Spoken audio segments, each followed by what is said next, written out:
Mantap jiwa. Hai adik-adik, kembali lagi bersama Kak Ica di sini yang akan menemani adik-adik untuk belajar sosiologi di rumah aja. Sebelum itu, adik-adik bagaimana kabarnya? Semoga tetap sehat walafiat ya. Tetap di rumah aja dan jaga kesehatan ya dengan rutin berolahraga, makan makanan yang bergizi, dan yang pasti tetap belajar dari rumah. Selama belajar di rumah aja, apakah adik-adik merasa kesulitan dalam belajar? Bosan? Jenuh? Atau jangan-jangan malas ya? Eits, jangan sampai begitu ya. Walaupun kita hanya bisa belajar dari rumah aja, adik-adik harus tetap semangat dan konsisten dalam belajar. Anak milenial harus semangat 45 dong. Sebelumnya, kita sudah pernah membahas materi mengenai kelompok sosial. Adik-adik harus ingat ya, bahwa kelompok sosial terdiri dari berbagai macam jenisnya. Ada paguyuban, patembayan, kelompok primer, dan masih banyak lainnya. Setiap kelompok tersebut memiliki beraneka macam kegiatan untuk mencapai tujuan yang diinginkan oleh kelompok itu. Namun, dalam kenyataannya, tak jarang kita menemukan berbagai peristiwa atau kegiatan yang tidak diinginkan ataupun tidak sesuai dengan harapan dari anggota kelompok tersebut. Nah, kondisi itu disebut dengan permasalahan sosial. Setelah adik-adik menonton video ini, kakak harap adik-adik dapat memahami pengertian dari permasalahan sosial, mengidentifikasi berbagai macam ciri-ciri permasalahan sosial yang ada di lingkungan adik-adik.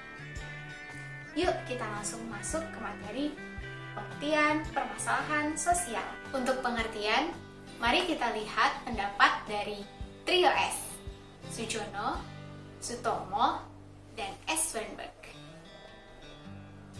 Surjono Sukanto mengemukakan pendapatnya bahwa permasalahan sosial merupakan ketidaksesuaian unsur-unsur kebudayaan di dalam suatu masyarakat yang membahayakan kehidupan sosial mereka. Sedangkan Sutomo mengemukakan bahwa permasalahan sosial itu adalah suatu keadaan yang sangat-sangat tidak diinginkan oleh sebagian besar masyarakat. Sedangkan S. Weinberg berpendapat bahwa permasalahan sosial merupakan ketidaksesuaian nilai-nilai yang dianut oleh suatu masyarakat sehingga masyarakat terdorong untuk menemukan solusi supaya keluar dari kondisi tersebut. Nah, jadi kesimpulannya apa? Yaps, betul sekali.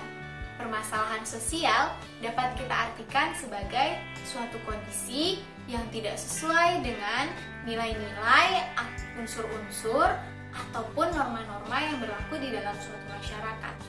Sehingga masyarakat terdorong untuk menemukan sebuah solusi agar keluar dari permasalahan tersebut. Wah, alhamdulillah ya, akhirnya kita paham apa itu permasalahan sosial.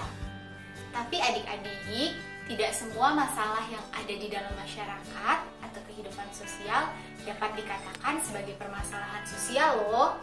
Permasalahan sosial memiliki karakteristik tersendiri. Karakteristiknya sudah dikemukakan oleh Parilo. Adik-adik ingat ya, karakteristik dari permasalahan sosial itu ialah BIMSO. Apa itu BIMSO? BIMSO berarti berperiode, merugikan, melanggar norma, dan membutuhkan solusi. Diingat ya. Pertama, berperiode. Artinya, masalah tersebut sudah terjadi berulang-ulang kali dalam kurun waktu tertentu. Yang kedua, merugikan. Merugikan di sini bukan hanya berarti merugikan secara material saja. Kerugian non-material seperti rasa trauma, resah, tidak nyaman, itu juga termasuk ke dalam kategori merugikan. Ciri yang ketiga adalah melanggar norma-norma.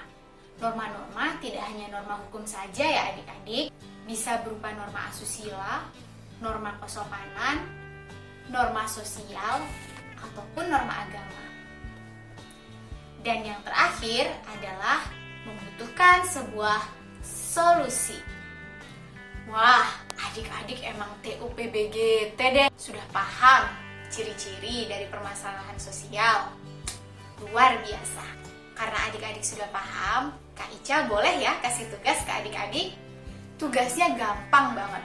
Adik-adik silahkan identifikasi berbagai macam permasalahan sosial yang tentunya ada di lingkungan adik-adik. Sesuaikah ia dengan ciri-ciri permasalahan sosial yang sudah dikemukakan oleh Pak Rilo tadi? Nah, setelah adik-adik selesai mengidentifikasi, apabila permasalahan tersebut masuk ke dalam 4 ciri-ciri dari permasalahan sosial tadi, adik-adik analisis masalah sosial tersebut, kira-kira faktor penyebabnya apa? Upaya untuk menanggulanginya kira-kira apa?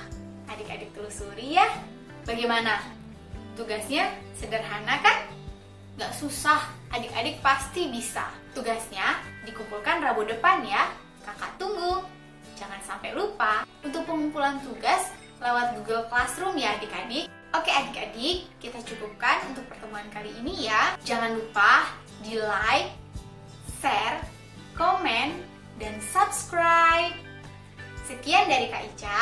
Wassalamualaikum warahmatullahi wabarakatuh. Salam sosiologi, mantap jiwa.